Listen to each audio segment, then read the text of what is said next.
Welcome to this week's episode of The Second Scoop. I'm Chris Cheng, here to give you this week's big gun news. We've got two really great, exciting stories to talk about, and so let's get right to it.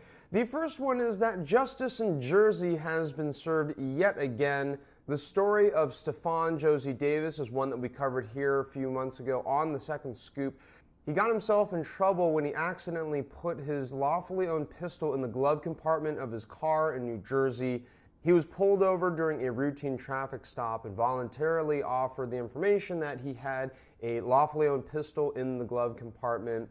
In New Jersey, that is illegal, and another example of a draconian gun control law that doesn't really save any lives or do any good. If somebody wants to carry their gun in their glove compartment, on their person, or in the back of their car, or wherever in their car, if you're a bad guy, you're going to do whatever you want, regardless of what the law says.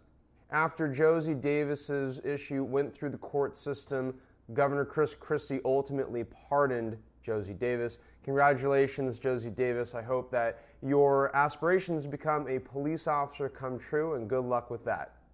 Now, let's talk a little bit about the political dynamics here with Governor Christie.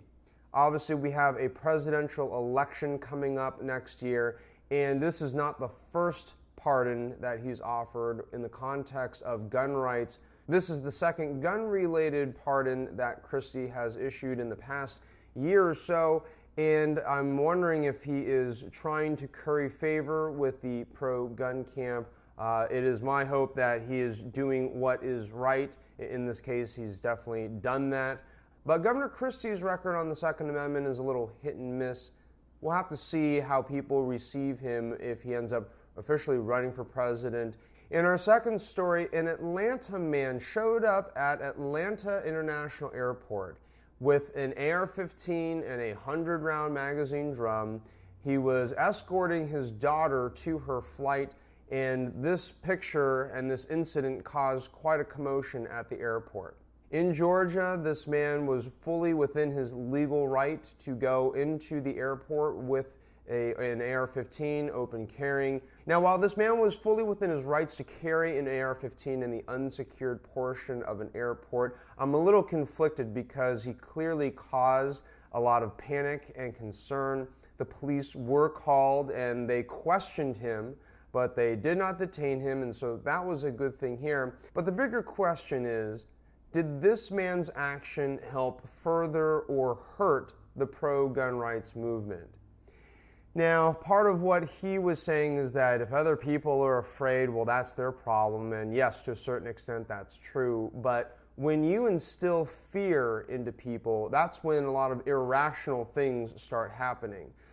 So I wouldn't be surprised if we start seeing some Georgian legislatures and the public and the media start to talk about, well, is the open carrying of AR-15s a good idea in the unsecured part of an airport?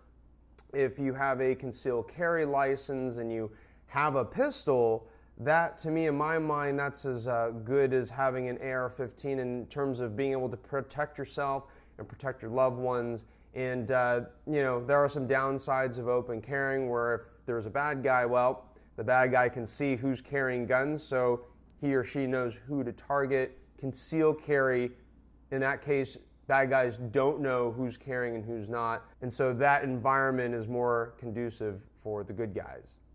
So, what do you think about this AR-15 open carry in the airport situation? Love to hear your thoughts in the comments below. And this week's story of a good guy with a gun brings us to Hermitage, Tennessee, where a homeowner arrived at his house late Saturday night, where he saw a stranger standing next to his house and then a second suspect jumping over a fence in his backyard area. The homeowner followed the two suspects in his car, told them to stay put as the police were on their way. However, one of the suspects pulled a pistol on the homeowner. The homeowner was a concealed carrier and opened fire on the bad guy. It is unknown whether the suspect was actually hit or not, but both suspects fled and currently are still at large. Now, I was just in Hermitage, Tennessee, which is a suburb right outside of Nashville, just about a month ago, and it seemed like a very safe place, but this really goes to show that no matter how safe you may feel that a neighborhood is, if you don't live there, if you don't really know the neighborhood, or even if you do, crime can be very, very random. And if you find yourself in a situation as the victim of a random crime, it's always better to be armed and prepared than to not be. And with that, as we know, the only thing that stops a bad guy with a gun is a good guy with a gun. Finally, in the video of the week, I was recently outside of Atlanta, Georgia at the IraqVeteran8888 camp.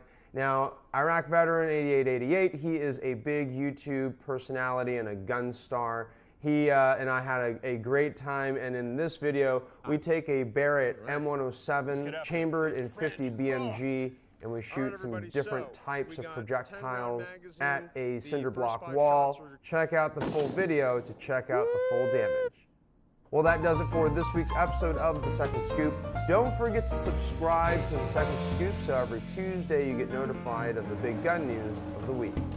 For The Second Scoop, I'm Chris Cheng.